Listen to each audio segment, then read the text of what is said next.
just are really taking up space because I feel like a jerk just throwing them away. But again, have you ever taken a look at your business expenses only to wonder why you spent X amount of money on something that isn't even serving you in growing or scaling your business? If so, hit the like button, stick around. I'm going over with you the 5 absolute worst things that I invested in for my handmade business. Let's go. If we haven't met before, hey, I'm Sarah. I have a handmade bath and body product business, Pink Sugar Soapery. You can find me here on YouTube. I've got links to my shop, both retail and wholesale, in the description box below. And I also have a link to my TikTok where you can find resources for yourself as a handmade business owner, and including my new series, Fragrance Oil Reviews. So let's get into today's video. I feel like that introduction was necessary. I know it's a little dramatic, but it's true. Like, you know, when you go back and you look and you're like, man, I really cannot believe that I spent all of that money on that, and it's like doing nothing for me. It's taking up space, it's collecting dust, and I paid for all the blah, blah, blah, you know, one of those kinds of things. That's kind of where I've been at very recently, especially if you watched this video here where I was kind of organizing my closet. Now, my handmade business, we're still within the first year. My 1-year anniversary is in August, I think. It's sometime over the summer. And since making that organization vlog, I've just definitely noticed the amount of stuff that I have that isn't serving me. So I thought maybe this information could help you too, especially if you're growing like I am or starting from the ground and working your way up. The absolute worst thing that I have invested in for my handmade business thus far is small amounts of ingredients, especially in my case because I have such big ideas. When I come up with an idea, I tend to go very full force with it, which is both good and bad. You know, we have some pros and some definite cons to that. But my biggest downfall, and I think what has kind of really stunted my growth, has been saying, okay, I'm gonna offer bath bombs. So I make 2 bath bombs, and then I'm like, you know, let's make something else. And then I feel like making bubble scoops. But then I realize that I'm missing 1 ingredient from the bubble scoops, but I don't wanna buy a bunch of it just in case I don't like making the bubble scoops or they don't work out. So I order just a small quantity of it. Then I'm waiting for the product to arrive to me. So it's coming and I have to wait a few days, and maybe by then I've probably moved on to something else. And then I've realized that again, now I'm back to making bath bombs, and I just, you know, I don't know, your personality may not be this way, but mine absolutely is. I just have so many ideas, and because my budget doesn't match my ideas or what I have in mind for my business, it's definitely been a struggle, and I find myself ordering the smallest amount possible needed to make a set of something. And I don't think that that serves me at all. I think that has definitely been a mistake. And I said all that to say, you know, sometimes if you're just like, you know, I know I'm only going to be able to afford the smallest amount, let me just get that. You kind of block yourself from looking at other options. And had my mind been open to, okay, yeah, a 2-pound bag would probably be good, right? I'll use it. Even if it's not now, I'll use it eventually. I really blocked myself off from that, and I could have been saving some more money. So just keep that in mind. It's not the best idea to invest in small quantities or small amounts of ingredients, especially if you're going to be using them in multiple products. Next up, the second worst thing I have invested in for my business, has been a random assortment of molds. I'm talking metal molds, soap molds, silicone molds, bath bomb molds, all the molds, okay?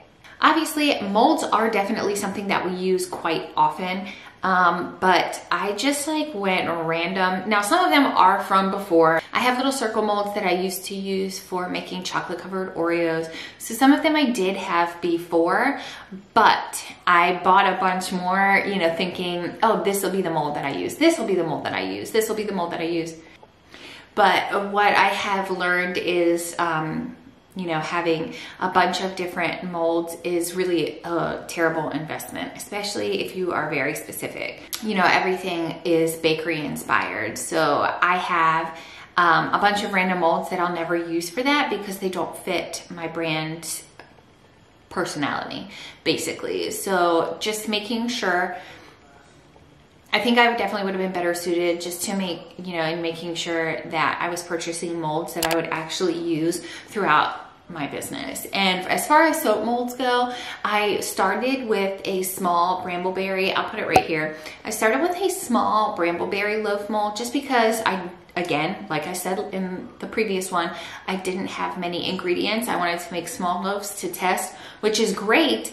But now I have 2 small molds. I have 1 long loaf mold, and then I have like my bar soap molds. So we're getting into a lot of molds, and you can't really stack them. There's no like nice way to store them. So I just wish that I would have gone through and picked more specifically longevity of my business in mind versus what's going to suit me now and what's the least expensive now, and I can, you know, move on and get the most expensive, or I can get a better one later. The next one I have to laugh at because I am so guilty of this, and it's totally random, but a huge money suck for me, or like one of the worst things that I have decided to purchase, is a bunch of random ingredients. They sounded cool, but I didn't actually have like a product in mind. For example, I was buying from Wholesale Supplies Plus. I talk about them all the time. I really enjoy ordering from them. And I saw something and I thought, man, that is so cool. Like, I'm definitely gonna order that. So I got it, and it's a small little bottle.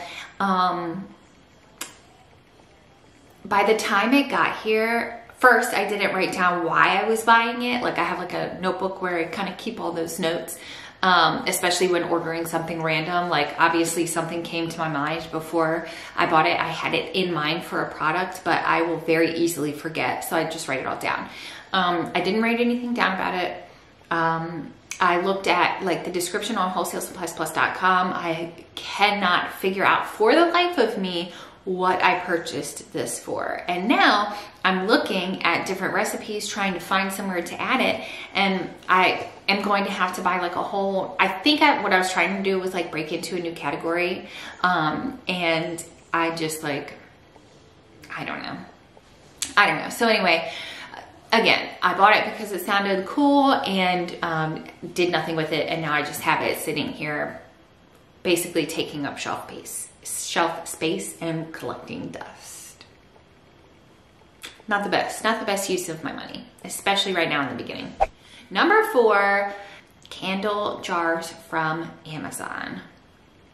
Now, I don't think that this is just specific to Amazon. I just know personally from my experience, this happens most often when I shop on Amazon versus or compared to other suppliers, okay? So I wanted to test out some candles. I bought some wax off Amazon. I bought all the things that you need from Amazon and got everything. And the jars are not good. Like, I'm scared to even light the test candle because I'm concerned for my safety, like the jar's just gonna explode or something. I don't know.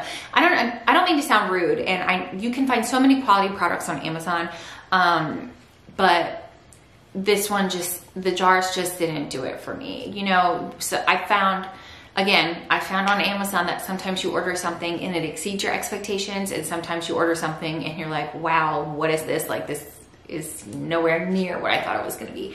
And that's kind of how I felt about this candle vessel. So again, it was the vessel. It wasn't like a completed candle. Nothing ever actually did happen, at least up until this point, but it's been absolute months.